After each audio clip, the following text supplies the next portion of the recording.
Ерлан Ахмет, ағылда тегіл, арындап арман ағысы, бүтіндеп бойын бүрленді бүкіл бағышы, жандарың жатыр жарасын жалап жазатын, табанын тұзбен тоздырған түздің тағысы. Қағанаттардан Қазақстанға жеткендей, қамшы салдырмас қазанаттардың шабысы.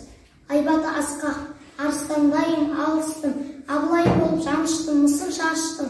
Алихан, Ахмет, Міржақып, Мағжан Сүтбек, Алталы үшін құрбан болған намыстың. Қайрат пен Ербол, Сабир Әл-Азат көз жұмған, желтоқсандағы ызғарлы желмен қағыстың.